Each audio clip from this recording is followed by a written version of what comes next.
Sarah Martinez had always been the girl who spoke in whispers. At 22, she possessed a voice so soft that people constantly asked her to repeat herself, often followed by poorly concealed smirks or eye rolls. Her mother used to joke that Sarah was born with a volume dial stuck on low, but the joke had lost its humor years ago when Sarah realized how much her quiet voice affected every aspect of her life. Standing outside the military recruitment office in downtown Phoenix, Sarah clutched a folder containing her college transcripts and recommendation letters. The Arizona sun beat down mercilessly on the concrete sidewalk, but the heat she felt had more to do with her churning anxiety than the weather. She had graduated summa cum laude with degrees in linguistics and international relations, spoke 4 languages fluently, and had spent 2 years teaching English in rural communities across Latin America. On paper, she was an ideal candidate for the military's intelligence division. In person, however, she was a different story entirely.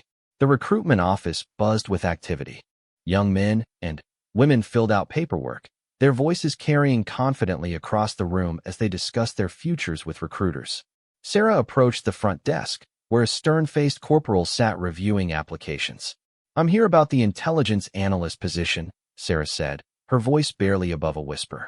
The corporal looked up with a frown. "Sorry, what did you say?" Sarah cleared her throat and tried again, pushing her voice slightly louder. "The intelligence analyst position. I have an appointment with Sergeant Rodriguez." "I can barely hear you," the corporal said, not bothering to hide his irritation. "You sure you're in the right place? Maybe you want the library down the street." Heat crept up Sarah's neck as other applicants turned to look. She had heard variations of this comment countless times throughout her life. Teachers who assumed she lacked confidence, employers who passed her over for client-facing roles, classmates who simply stopped trying to include her in conversations. "I'll speak louder," she managed, her voice shaking slightly.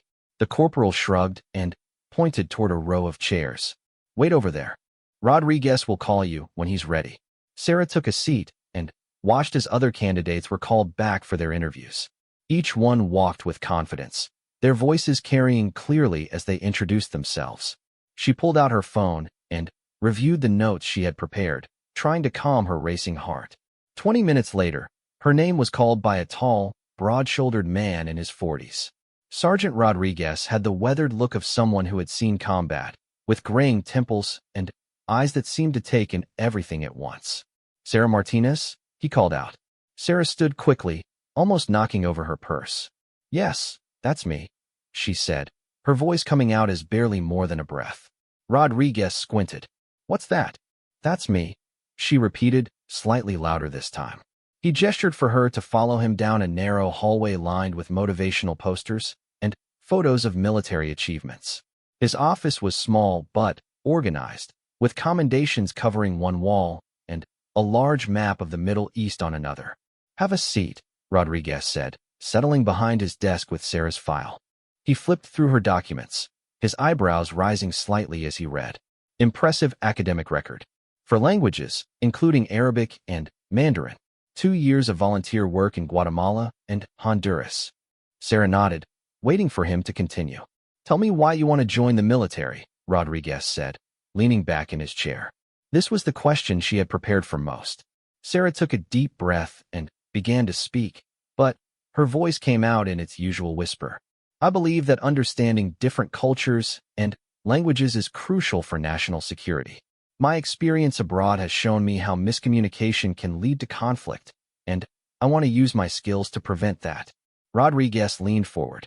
"I'm sorry, I missed most of that. Can you speak up?" Sarah felt her face burn. She tried again, pushing her voice louder, but it still sounded weak and uncertain.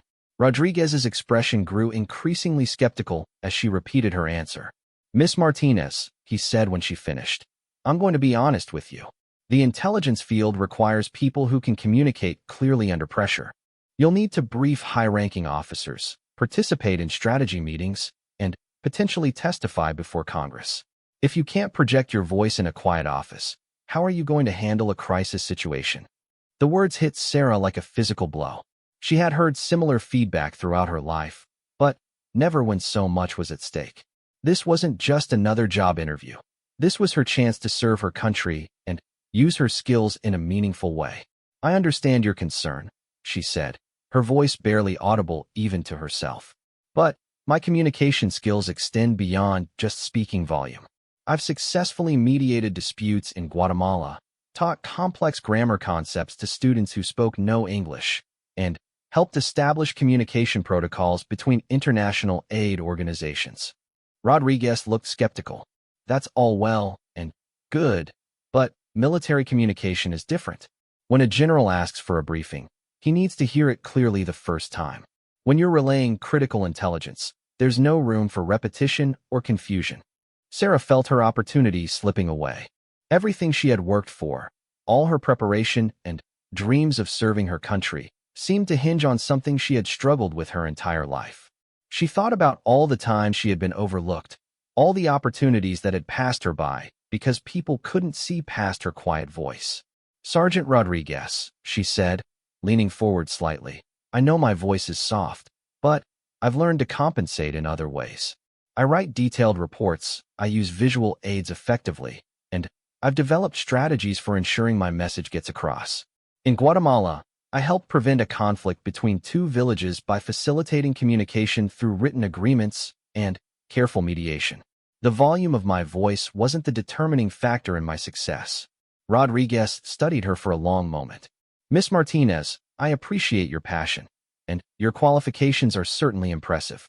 But the military isn't like civilian life. There's a chain of command, a protocol for everything, and communication failures can cost lives.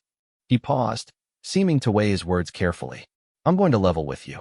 Even if you somehow made it through basic training, which would be a challenge given the verbal commands and responses required, you'd struggle in any operational role. Intelligence briefings, strategic planning sessions, emergency communications, they all require clear, confident vocal delivery. Sarah's heart sank. She had known this might be an obstacle, but she had hoped her other qualifications would outweigh it. Is there any way I could demonstrate my abilities in a different setting? Perhaps through a written assessment or a practical exercise? Rodriguez shook his head. The screening process is standardized for a reason. I can't make exceptions, even for candidates with strong academic backgrounds. As Sarah prepared to leave, Rodriguez added something that would stick with her for weeks to come. Look, you seem like a smart young woman with a lot to offer. Maybe consider civilian intelligence work or academic research. The military just might not be the right fit for someone with your limitations. The word limitations echoed in Sarah's mind as she walked back through the recruitment office. The same corporal from earlier glanced up as she passed, and she caught him shaking his head slightly, as if confirming his earlier assessment. Outside, the Phoenix heat felt oppressive. Sarah sat in her car for several minutes, staring at the recruitment office through her windshield. She had spent months preparing for this moment, researching military protocols, studying current intelligence challenges, and imagining herself contributing to national security efforts. Instead, she was driving home with another rejection, another reminder that her voice, or lack thereof, would always hold her back. That evening, Sarah sat in her small apartment, surrounded by the books and research materials she had accumulated in preparation for her military career. Her laptop screen displayed job listings for civilian intelligence contractors and think tanks, the consolation prizes Rodriguez had suggested. She picked up her phone to call her best friend, Maria, who had always been her strongest supporter. How did it go? Maria asked as soon as she answered. Sarah recounted the interview, her voice growing even quieter as she described Rodriguez's reaction. Sarah, you can't let one person's opinion define your future, Maria said firmly. You've overcome challenges before. Remember how everyone said you'd never be an effective teacher because of your voice? Yet your students in Guatemala adored you and made incredible progress. Teaching children is different from briefing military officers, Sarah replied. Maybe Rodriguez is right. Maybe I'm just not cut out for this kind of work. Don't you dare give up, Maria said. You're brilliant, you're dedicated, and you have skills that the military needs. Your voice is just one aspect of who you are, not your defining characteristic.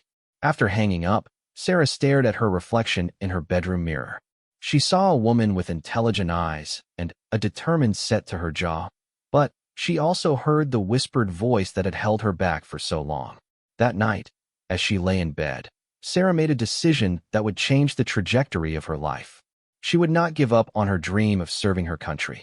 If the traditional path wouldn't accept her, she would find another way. She spent the following days researching alternative routes into military intelligence.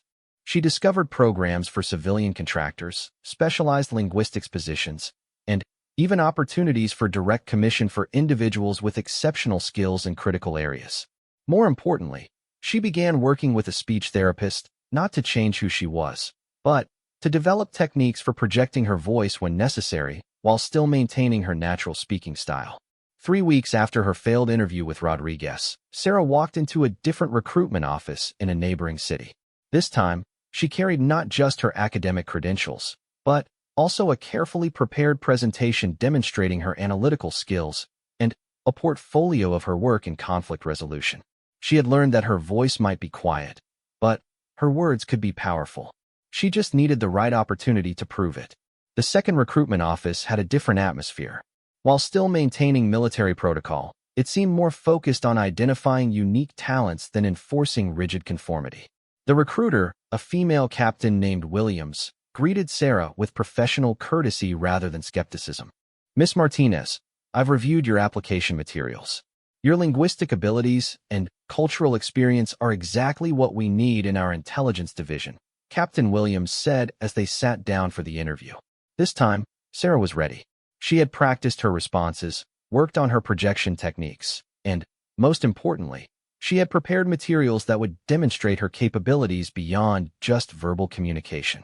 When Captain Williams asked about her motivation for joining the military, Sarah's response was clear and confident, supported by specific examples, and delivered with the quiet strength that had always been her trademark. "I believe that effective intelligence work requires not just the ability to speak loudly, but the ability to listen carefully, analyze thoroughly, and communicate precisely," Sarah said. "My experiences abroad have taught me that the most crucial information often comes from the quietest voices, and that understanding cultural nuances can be more valuable than any amount of tactical knowledge." Captain Williams nodded thoughtfully. "Tell me about a specific situation where your communication skills made a difference." Sarah launched into a detailed account of her work in Guatemala, where she had helped prevent a violent dispute between two indigenous communities by carefully listening to both sides and facilitating a dialogue that honored their cultural communication styles. She explained how her ability to speak softly and listen intently had actually been advantages in building trust with community leaders who were suspicious of outsiders. For the first time in a military recruitment setting, Sarah felt like she was being evaluated on her actual capabilities rather than dismissed because of her voice. The interview lasted nearly 2 hours, covering everything from her analytical methods to her language proficiencies to her understanding of current geopolitical situations. Captain Williams seemed genuinely impressed with Sarah's depth of knowledge and unique perspective.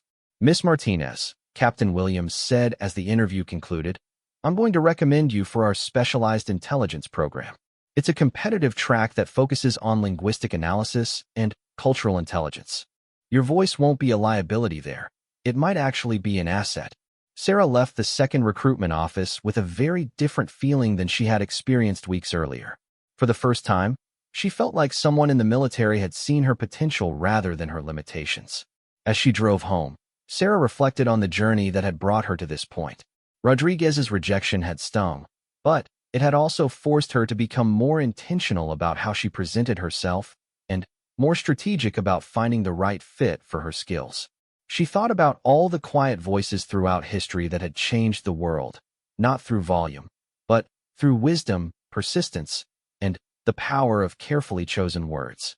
Sarah Martinez was about to discover that sometimes the most important messages are delivered not by those who shout the loudest, but by those who understand the true power of being heard. 8 weeks later, Sarah found herself standing in formation at Fort Huachuca, Arizona, the home of military intelligence training. The specialized program Captain Williams had recommended was unlike traditional basic training. Instead of focusing solely on physical conditioning and military bearing, it emphasized analytical thinking, cultural awareness, and advanced communication techniques. Still, the challenges were immediate and relentless. Drill instructor staff Sergeant Murphy was a compact, intense man whose voice could shatter glass. During their first morning formation, he walked down the line of new recruits, sizing each one up with the practiced eye of someone who had trained thousands of soldiers. When he reached Sarah, he stopped. "Sound off with your name, trainee," he barked. "Sarah Martinez," she replied in her naturally soft voice. Murphy's face twisted into a scowl. "I can't hear you. Are you whispering sweet nothings to your boyfriend?" The other recruits snickered. Sarah felt the familiar heat of embarrassment creep up her neck, but this time she was better prepared. She had spent weeks working with her speech therapist, not to change her voice completely, but to learn when and how to project when necessary. "Sarah Martinez, Staff Sergeant," she replied, her voice now clear and strong enough to be heard across the formation.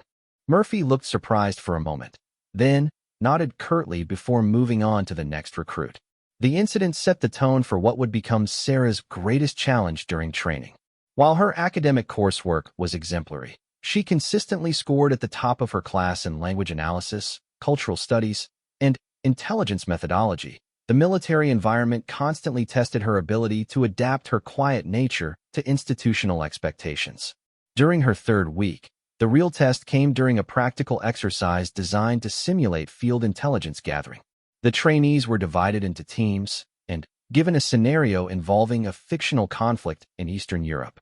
Sarah's team was tasked with analyzing intercepted communications and presenting their findings to a panel of instructors playing the role of commanding officers. Sarah's teammate, Brandon Cole, was everything she wasn't: loud, aggressive, and confident to the point of arrogance. He had played football at a Division I university and approached every challenge like a game to be won through force of personality. "Look, Martinez," he said during their preparation session, "no offense, but when we present tomorrow, I should do the talking. You're smart and all, but the brass wants to hear confidence, not library whispers." Sarah had heard this suggestion countless times throughout her life. The assumption that her soft voice meant she couldn't handle high-pressure situations, that she needed someone else to speak for her. "I appreciate the offer, Brandon," she replied calmly, "but I've identified several critical patterns in the communications that I should present myself. The analysis is quite complex." Brandon laughed. "Patterns, patterns. These officers want clear, decisive briefings. They don't have time to strain their ears trying to figure out what you're mumbling about." The third member of their team, Jennifer Wong, looked uncomfortable with the dynamic. She had worked closely with Sarah on the analysis and knew how thorough and insightful her work was. "Actually, Brandon, Sarah's analysis is really impressive," Jennifer said carefully. "Maybe we should divide the presentation so everyone gets to contribute their strongest work." Brandon shook his head. "This isn't about participation trophies. This is about results. Martinez can write up her findings, but I'll deliver them. Trust me, I know how to work a room." That night, Sarah lay in her narrow bunk thinking about Brandon's assumption. She had spent her entire life watching people like him take credit for work that others had done simply because they could speak louder. She thought about her students in Guatemala, who had learned to listen for wisdom regardless of volume. She thought about Captain Williams, who had seen potential where others saw limitation. The next morning, the teams gathered in a conference room that had been set up to simulate a command briefing. The panel of instructors included Major Patricia Hendricks, a stern woman known for her exacting standards, and Colonel James Harrison, whose reputation for cutting through nonsense was legendary. When Sarah's team was called forward, Brandon immediately stepped to the front of the presentation area. "Good morning, ma'am, sir," he said with crisp military bearing. "Team 3 is prepared to present our analysis of the intercepted communications from the Moldovan scenario." He launched into what Sarah immediately recognized as a superficial overview of their findings, hitting the main points, but missing the crucial subtleties that could make the difference between accurate intelligence and dangerous assumptions. "The communications clearly indicate troop movements along the eastern border," Brandon continued confidently. "Our recommendation is immediate reconnaissance to confirm enemy positions and prepare for potential engagement." Major Hendricks frowned. "Trainee Cole, what's your assessment of the linguistic patterns in the intercepted messages? Did you identify any cultural or regional dialects that might affect the accuracy of the translations?" Brandon hesitated. This was exactly the kind of detail Sarah had spent hours analyzing, but it wasn't something he had paid attention to during their preparation. Well, ma'am, the translations seemed standard. We didn't identify any significant issues with the language analysis. Colonel Harrison leaned forward. Trainee Cole, you're telling me that you reviewed communications from a region with 5 distinct ethnic groups and 3 major dialects, and you found no linguistic complications? Sarah watched Brandon's confident demeanor begin to crack. She could see him searching for an answer he didn't have, falling back on the loud confidence that had always carried him through similar situations. Sir, the translations were clear enough for operational purposes, he said, but his voice had lost its earlier certainty. Clear enough, Major Hendricks repeated. In intelligence work, clear enough can get people killed. What specific dialectical variations did you identify, and how might they affect the reliability of the intelligence? Brandon glanced desperately at Sarah, who had been standing quietly at the back of the team formation. The irony wasn't lost on her. The same teammate who had insisted she was too quiet to brief officers was now looking to her for rescue. Colonel Harrison noticed the exchange. Is there something your team would like to add to this briefing? Sarah felt the familiar moment of choice that had defined so much of her life. She could remain silent, let Brandon struggle through an inadequate presentation, and avoid the risk of her own voice being judged. Or she could step forward and demonstrate that the power of her analysis didn't depend on the volume of her delivery. Sir, if I may, Sarah said, her voice calm but carrying clearly across the room. Both officers turned their attention to her. Major Hendricks nodded for her to continue. Sarah stepped forward, and for the first time during the presentation, she felt completely in her element. The intercepted communications contained several critical linguistic indicators that significantly affect their interpretation. 3 of the messages include dialectical variations specific to the Gagauz ethnic minority, which suggests the speakers are from the southern regions rather than the eastern border area referenced in the initial translations. She paused, making sure both officers were following her analysis. Additionally, 2 messages contain idiomatic expressions that lose their meaning in direct translation. When properly interpreted, they actually indicate supply difficulties rather than troop movements. The phrase, chasing shadows in the morning, appears twice, which is a regional expression meaning to pursue unreliable information. Colonel Harrison's eyebrows rose with interest. Continue, trainee. Based on the corrected linguistic analysis, I believe the communications indicate confusion and misinformation within the opposing forces rather than coordinated military action. The recommendation for immediate reconnaissance remains valid, but the intelligence suggests we're dealing with a disorganized retreat rather than an organized advance. Sarah then walked to the whiteboard and quickly sketched out a timeline showing how the linguistic patterns supported her interpretation. Her analysis transformed what had appeared to be imminent threat into a strategic opportunity. When she finished, the room was silent for a moment. Major Hendricks and Colonel Harrison exchanged glances. Trainee Martinez, Colonel Harrison said, that's exactly the kind of detailed cultural and linguistic analysis that separates accurate intelligence from dangerous assumptions. Your interpretation completely changes the operational implications of these communications. Major Hendricks nodded in agreement. Outstanding work. This is precisely why we emphasize the importance of cultural expertise in intelligence gathering. Brandon's face had gone through several color changes during Sarah's presentation. He looked both embarrassed by his own shallow analysis and resentful that his quiet teammate had shown him up. After the briefing, as the teams filed out of the conference room, Major Hendricks called Sarah aside. Trainee Martinez, I want to discuss your future training track with you. Have you given any thought to specializing in linguistic intelligence? Sarah felt a surge of excitement. Yes, ma'am. That's exactly the direction I'm hoping to pursue. Good. I'm recommending you for advanced placement in our cultural intelligence program. Your analysis today demonstrated exactly the kind of thinking we need in that field. Major Hendricks paused. I noticed that your teammate initially took the lead on the presentation. In the future, don't let others speak for your work. You have important insights that need to be heard. The comment stayed with Sarah as she continued through her training. She began to notice how often the assumption was made that louder voices carried more authority, and how frequently valuable insights were overlooked because they came from unexpected sources. During the following weeks, Sarah's reputation among her instructors began to shift. While she still spoke more softly than most of her classmates, her contributions in class discussions became increasingly valued. Her fellow trainees started seeking her out for help with linguistic analysis and cultural interpretation. The change wasn't immediate or universal. Some instructors and classmates continued to mistake her quiet demeanor for lack of confidence or capability. But, increasingly, those who took the time to listen discovered that Sarah's soft voice often carried the most precise and insightful observations.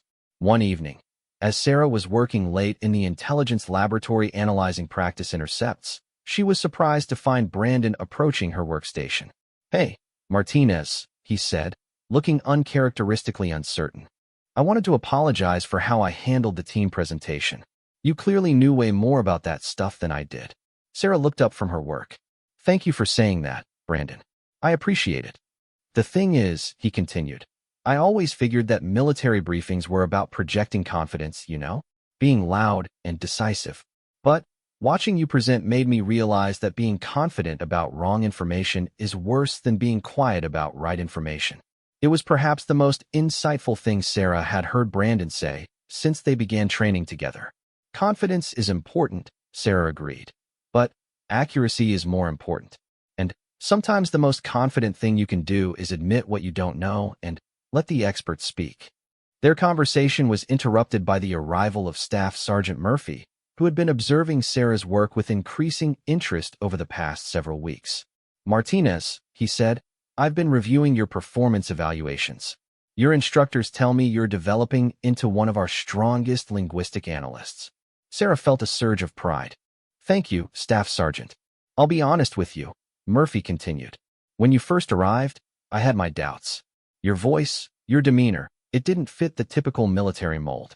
But I've learned something watching you work." He paused, seeming to choose his words carefully. "The military needs all kinds of voices. Sometimes the quietest ones carry the most important messages. Keep up the excellent work." As Staff Sergeant Murphy walked away, Sarah reflected on how much had changed since her first day at Fort Huachuca. She was still the same person with the same soft voice, but she had learned to see her qualities as strengths rather than limitations. More importantly, she was beginning to understand that true leadership wasn't about being the loudest person in the room.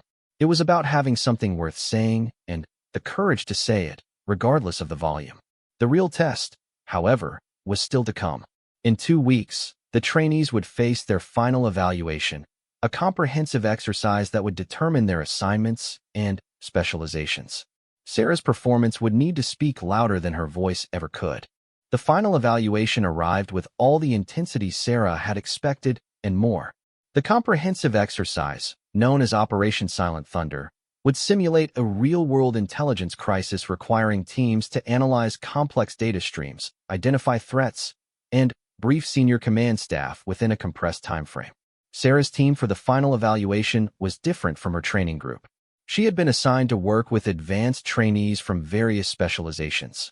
Marcus Thompson, a signals intelligence expert with 2 years of prior enlisted experience. Lisa Chun, a former CIA contractor specializing in Middle Eastern affairs. And David Rodriguez, a West Point graduate pursuing intelligence as his military occupational specialty. The scenario was daunting. Intelligence indicated a potential terrorist cell operating in a fictional European city, with multiple data sources suggesting an imminent attack on a NATO summit.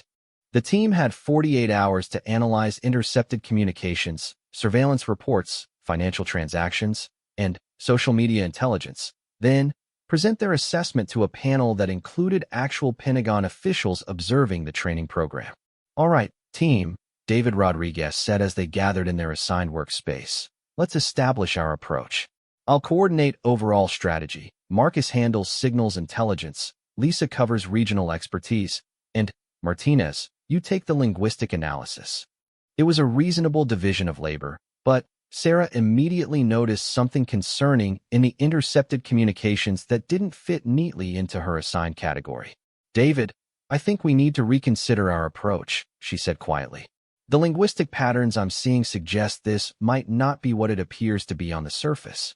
"What do you mean?" he asked, not looking up from the organizational chart he was creating. The intercepted conversations include several phrases that don't match typical operational security protocols for the type of cell we're supposed to be tracking. The language patterns suggest these might be decoys or misdirection. David finally looked up, his expression showing mild irritation. Martinez, let's not get bogged down in linguistic theory. We have 48 hours to analyze a massive amount of data. Stick to your lane and trust the rest of us to handle the big picture. Sarah felt the familiar frustration of being dismissed, but this time the stakes were higher than her personal feelings. If her analysis was correct, the entire team was about to spend 2 days chasing false leads while missing the real threat. I understand the time pressure, she persisted, but I think this linguistic analysis might be the key to understanding the entire operation. Can I have 15 minutes to explain what I'm seeing? Lisa Chun, who had been quietly reviewing financial intelligence reports, looked up with interest. What kind of patterns are you talking about, Sarah? Sarah moved to the whiteboard and began mapping out the linguistic anomalies she had identified. Look at these conversation fragments. The syntax is correct for the supposed native language, but the cultural references are wrong. It's like someone learned the language academically but didn't grow up in the culture. She continued building her analysis, showing how the intercepted communications contained subtle inconsistencies that suggested they were created by non-native speakers trying to impersonate the terrorist cell. More importantly, Sarah added, there are 3 phrases in these communications that appear to be coded references to a completely different type of operation. If I'm right, we're not looking at a terrorist attack on the NATO summit. We're looking at a disinformation campaign designed to make us think there's a terrorist attack, while the real operation happens somewhere else. Marcus Thompson looked up from his signals intelligence workstation. That makes sense with some anomalies I'm seeing in the communication patterns. The signal routing doesn't match what I'd expect from an actual terrorist cell. David Rodriguez, however, remained skeptical. Look, I appreciate the analysis, but we're dealing with a known terrorist organization here. The intelligence briefing was clear about the threat to the NATO summit. We can't ignore concrete intelligence in favor of linguistic theories. But what if the concrete intelligence is deliberately misleading? Sarah asked, what if someone wants us to focus on the NATO summit while they carry out their real plan elsewhere? The team found themselves at an impasse. David's approach was methodical and followed established protocols for threat analysis. Sarah's theory was compelling but required them to essentially disregard their initial briefing and pursue a completely different investigative track. Lisa Chun broke the deadlock. Why don't we split our efforts? David and Marcus can continue analyzing the NATO summit threat, while Sarah and I explore the deception theory. If we're wrong, we haven't lost much time. If we're right, we might prevent a disaster.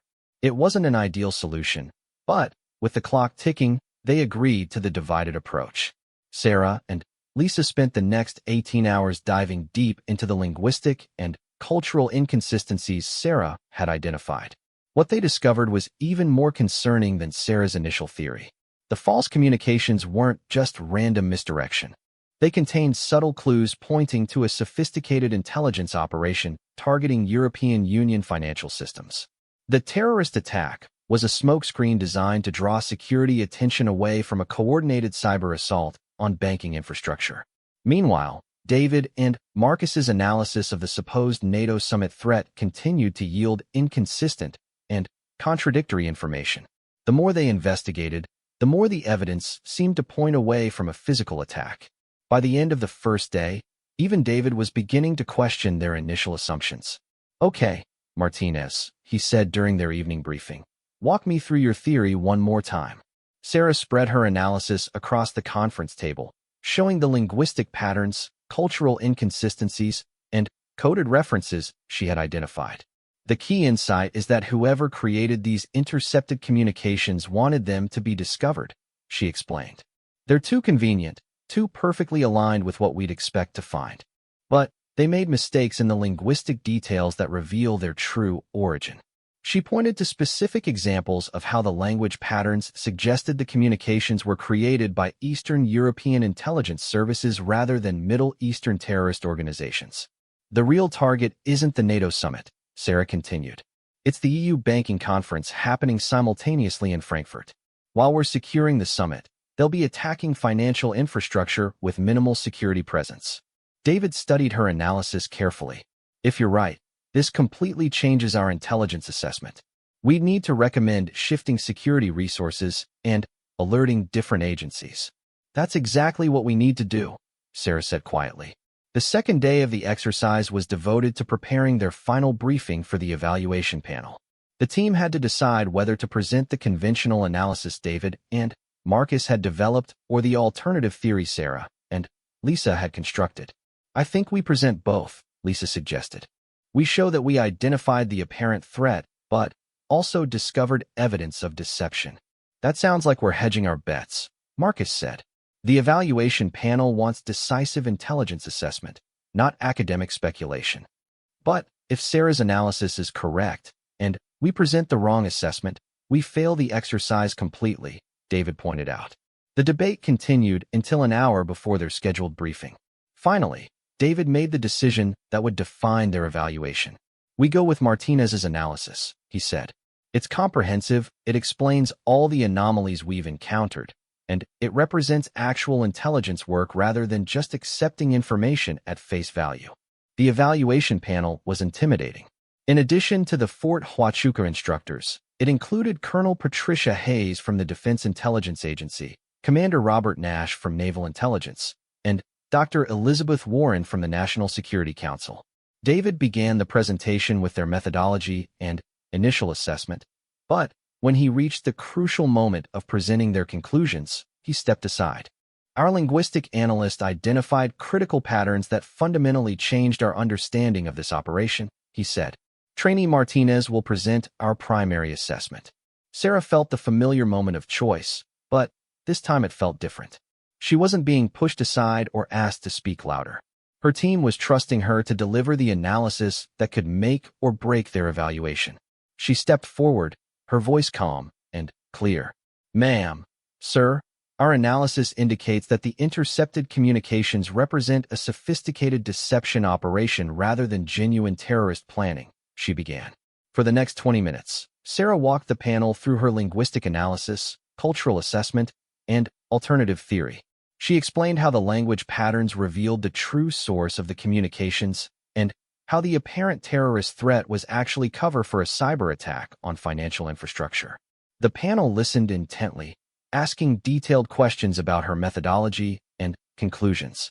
Sarah answered each question with quiet confidence, supporting her analysis with specific examples and logical reasoning. When she finished, the room was silent for several moments. Colonel Hayes was the first to speak.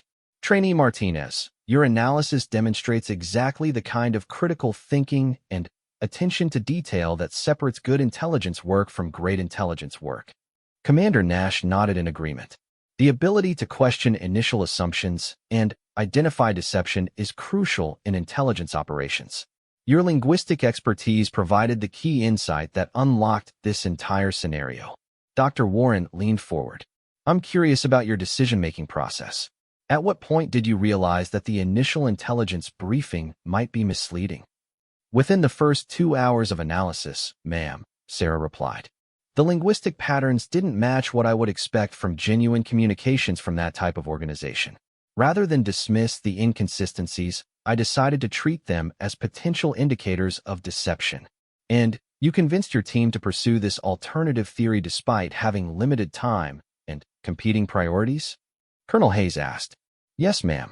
My teammates were initially skeptical, which was appropriate given the unconventional nature of my analysis. But they were willing to listen to the evidence and ultimately supported pursuing the investigation.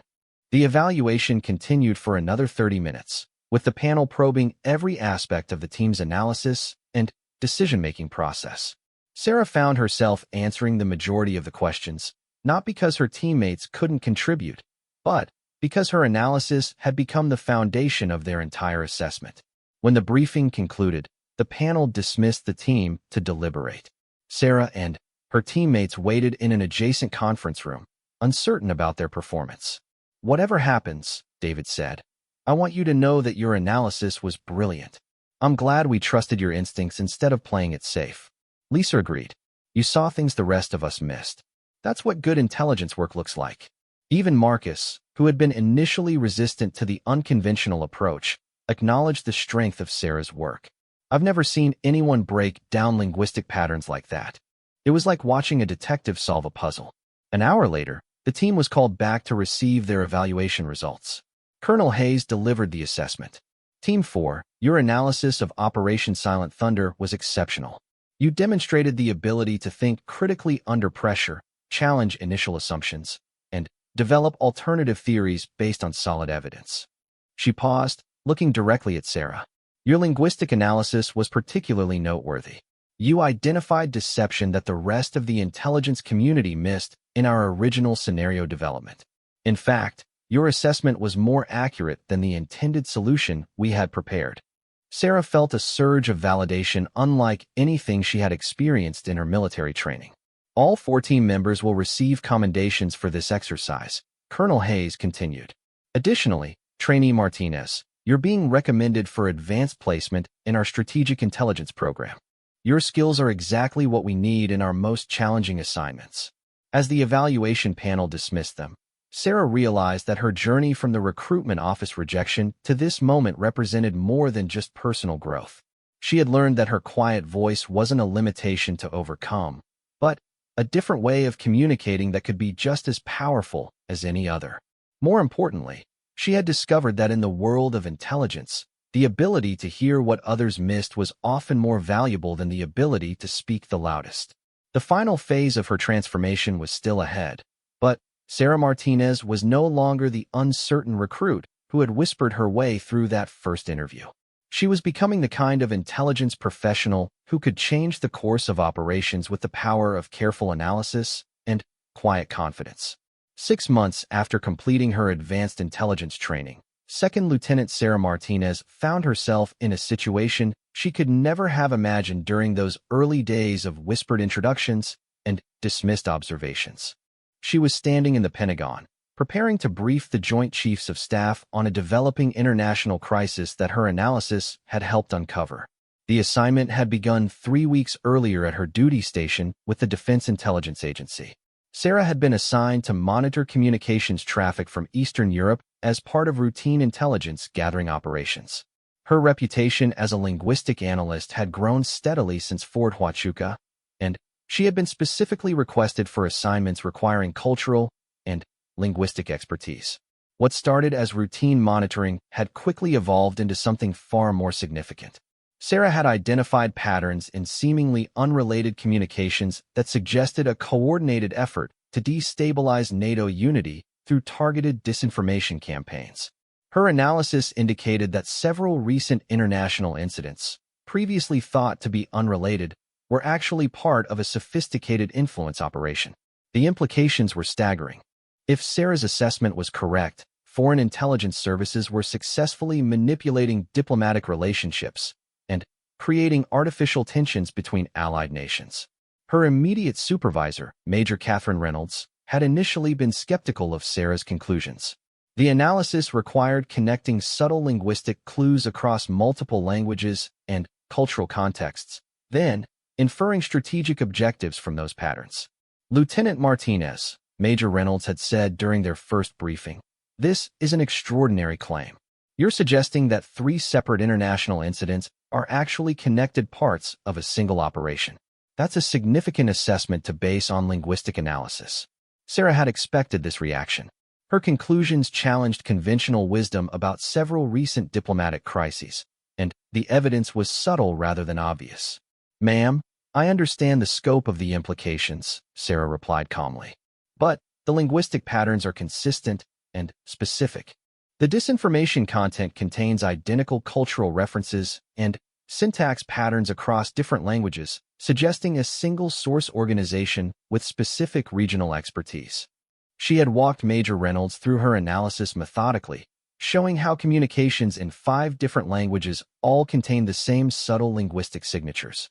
More importantly, she demonstrated how the timing and content of the disinformation correlated with specific diplomatic tensions.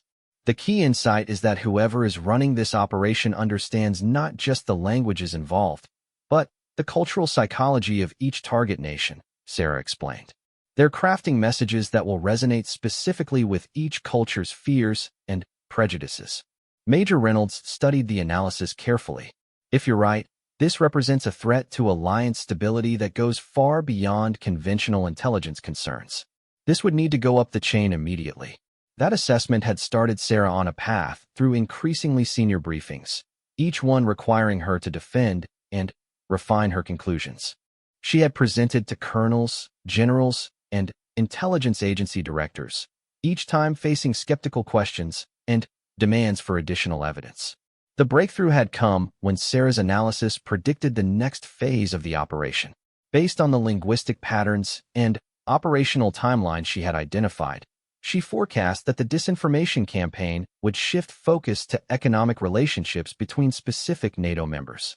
Within 72 hours of her prediction, financial media in 3 countries began reporting leaked documents suggesting trade agreement violations between allied nations. The leaks contained the exact linguistic signatures Sarah had identified in her original analysis. Suddenly, Sarah's theory was no longer speculative. It was operational intelligence that required immediate strategic response.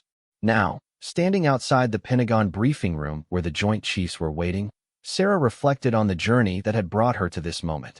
She thought about Sergeant Rodriguez, who had dismissed her as unsuitable for military communication. She thought about her early training, when classmates assumed she couldn't handle high-pressure briefings. Most importantly, she thought about all the time she had been told to let someone else speak for her work. Lieutenant Martinez, came a voice behind her. Sarah turned to see General Patricia Harrison, the Deputy Director of the Defense Intelligence Agency, approaching with Colonel Hayes, who had been on her evaluation panel at Fort Huachuca. "Ma'am," Sarah replied, coming to attention. "At ease, Lieutenant. I wanted to speak with you before the briefing," General Harrison said. "Your analysis of this influence operation is some of the finest intelligence work I've seen in my 30 years of service. The ability to identify strategic deception through linguistic analysis is exactly the kind of expertise our nation needs." "Thank you, ma'am," Sarah said. Colonel Hayes smiled. "I remember your evaluation exercise at Fort Huachuca. You've exceeded even our highest expectations for your development as an intelligence professional. More importantly," General Harrison continued, "you've demonstrated something that too many officers never learn.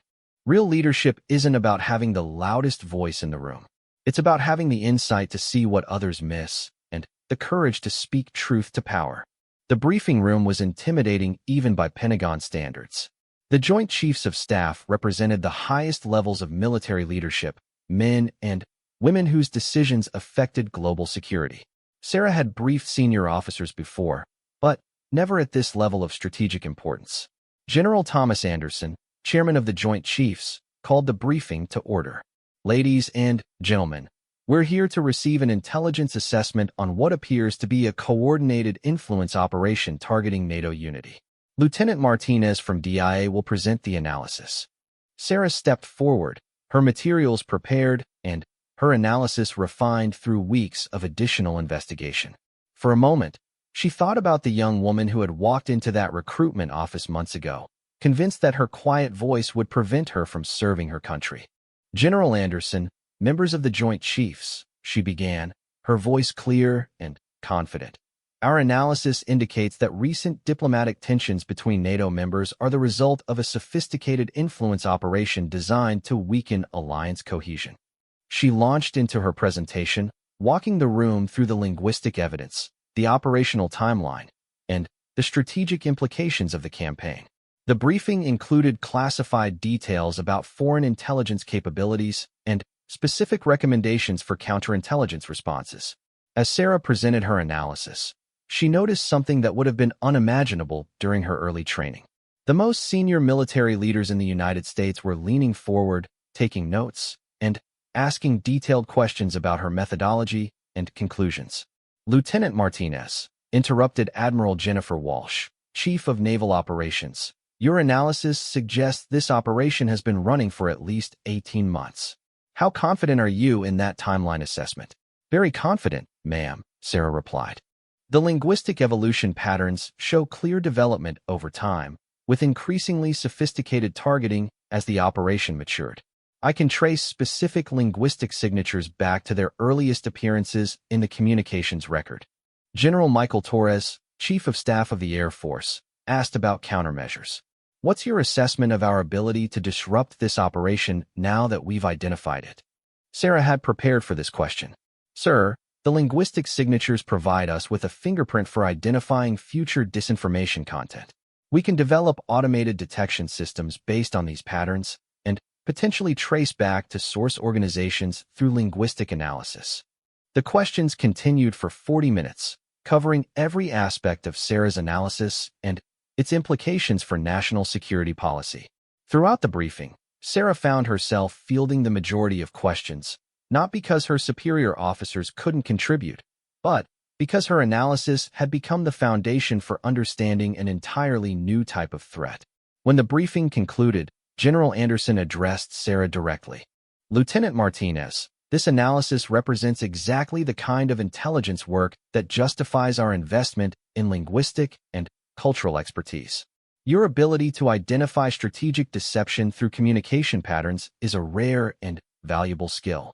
He paused, looking around the room at his fellow service chiefs. I'm directing immediate implementation of your recommended countermeasures. Additionally, I want you to lead a task force developing similar analytical capabilities across the intelligence community. Sarah felt a surge of professional satisfaction unlike anything she had experienced. Thank you, sir. I'm honored by your confidence. As the briefing broke up, several of the service chiefs approached Sarah individually to discuss aspects of her analysis and its implications for their respective services. She found herself in extended conversations with general officers who valued her insights and wanted to understand how her analytical methods could be applied to other intelligence challenges. Later that afternoon, as Sarah was preparing to return to her duty station, she received an unexpected visit from Sergeant First Class Rodriguez, the same recruiter who had dismissed her application months earlier. Lieutenant Martinez, he said, approaching her with obvious uncertainty. Sergeant Rodriguez, she replied, surprised to see him in the Pentagon. I heard about your briefing today, he said. Word travels fast in the intelligence community, especially when a lieutenant briefs the Joint Chiefs. He paused, looking uncomfortable. I wanted to apologize for my assessment during your recruitment interview. Sarah studied his face, remembering the conversation that had nearly ended her military career before it began. I was wrong, Rodriguez continued. I focused on your voice volume instead of listening to what you were actually saying. I made assumptions about military communication requirements that ignored the value of different types of expertise. I appreciate you saying that, Sergeant, Sarah replied. The truth is, Rodriguez said, I've been thinking about our interview ever since I heard about your work on this influence operation analysis. You demonstrated exactly the kind of insight and capability that the military needs, and I almost prevented you from serving because I couldn't see past my own preconceptions. He paused, seeming to gather his thoughts. I've recommended changes to our recruitment evaluation procedures. We need to do better at identifying different types of talent and not dismissing candidates who don't fit traditional expectations. Sarah felt a sense of closure she hadn't expected. Rodriguez's apology represented more than just personal vindication. It suggested that the military was beginning to recognize the value of diverse communication styles and analytical approaches. Sergeant Rodriguez, she said, I think we both learned something from that experience. You've helped me understand the importance of persistence and believing in my own abilities. As Rodriguez left, Sarah reflected on the transformation that had occurred over the past months. She was still the same person with the same naturally soft voice, but she had learned to see her qualities as strengths rather than limitations. More importantly, she had discovered that effective communication wasn't about volume or conformity to traditional expectations. It was about having valuable insights and the confidence to share them, regardless of how they were delivered. The phone call came that evening as Sarah was reviewing intelligence reports in her quarters. Lieutenant Martinez, this is General Harrison. I have an opportunity I'd like to discuss with you. Yes, ma'am. The Secretary of Defense has approved the creation of a new analytical unit focused on linguistic and cultural intelligence. Based on your work on this influence operation, you've been selected to lead the unit's development. Sarah felt her breath catch. Ma'am, that's an incredible honor. The assignment comes with a promotion to captain and assignment to the Pentagon staff. You'll be working directly with senior leadership on our most challenging intelligence problems. As Sarah hung up the phone, she thought about the young woman who had sat in her car outside that recruitment office, convinced that her quiet voice would always hold her back. That woman had been wrong about many things, but she had been right about one crucial point. She had something valuable to offer her country. Captain Sarah Martinez would go on to revolutionize how the intelligence community approached linguistic analysis and cultural intelligence. Her methods for identifying deception and strategic manipulation would become standard training for intelligence professionals across all services. But, perhaps more importantly, she had learned that the most powerful words are often spoken softly, by those who understand that true authority comes not from the volume of your voice, but from the value of your message.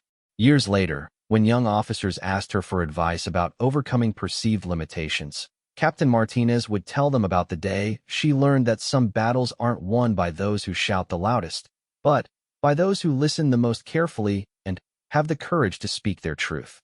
The military, like the world beyond it, needs all kinds of voices. Sometimes the most important messages come from the quietest speakers, and sometimes the greatest strength is found in understanding the power of being truly heard. Sarah Martinez had discovered that her voice, exactly as it was, could change the world. She just needed the right words and the courage to speak them.